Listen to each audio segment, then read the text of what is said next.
আসসালামু আলাইকুম। নাজিম গ্রাফিক্স জোনের পক্ষ থেকে আপনাকে জানাচ্ছি আন্তরিক শুভেচ্ছা ও অভিনন্দন। তো আপনারা সবাই কেমন আছেন? নিশ্চয়ই আপনারা সবাই ভালো আছেন। আমি আপনাদের অনেক ভালো আছি।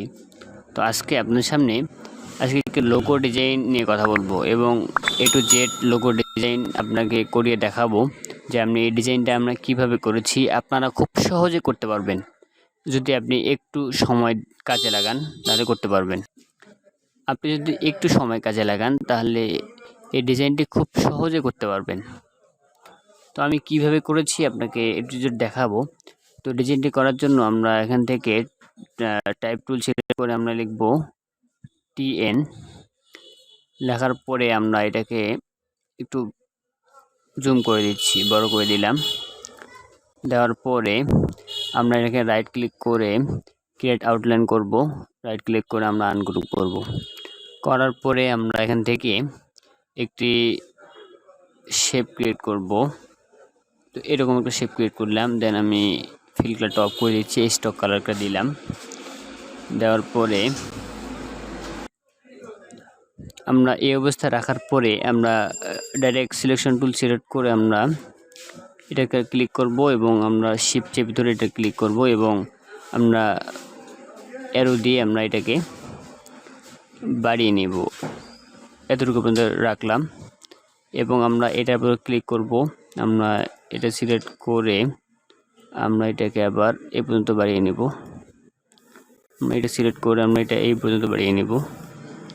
নেওয়ার পরে আমরা সার্কেলটাকে সিলেক্ট করে আমরা একটা পাথ দিয়ে দেবো। এখান থেকে অফসেট পাথ, প্রিভিউটা অন করব। এখান থেকে আমরা একটু বাড়িয়ে দিচ্ছি। তো এতটুকুই হলে তো চলবে। দেন আমরা ওকে করব। ওকে করার পরে আমরা যে কাজটি করব আমরা সিলেক্ট করব। সিলেক্ট করে আমরা এখান থেকে শেপ বিল্ডার যে টুল রয়েছে, শেপ বিল্ডার টুল সিলেক্ট করে আমরা এখান থেকে আমরা এই পর্যন্ত আমরা এটাকে করে দেব। তো আমরা এখন যে কাজটা করব আমরা শেপ বিল্ডার টুল সিলেক্ট করে আমরা এটাকে এভাবে মাউস ড্র্যাগ করে আমরা এখানে এনে ছেড়ে দেব। আমরা এখান থেকে একটা কালার দিয়ে দিচ্ছি।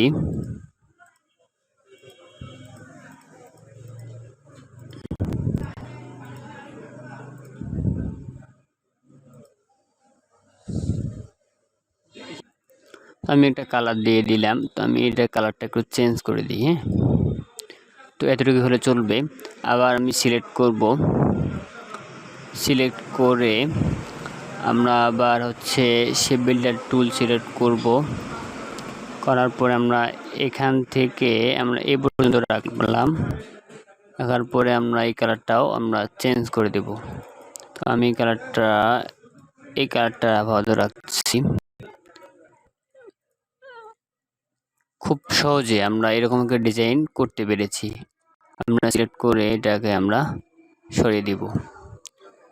আমরা অতি সহজে আমরা এরকম একটা ডিজাইন করতে পেরেছি। তো আমি চাইলে আবার এটাকে মধ্যে একটা স্টক যদি দেই, এরকম একটা স্টক দিয়ে দিব। দিয়ে আমি এটাকে পিরিয়ড বাড়াই দিই, তাহলে আরও আমার ডিজাইনটা চমৎকার লাগবে। তো আমরা এরকমভাবে আমরা একজনের লোগো ডিজাইন করে দিতে পারি। তো আজকে আমরা এই পর্যন্তই। ভালো থাকবেন। আল্লাহ হাফেজ।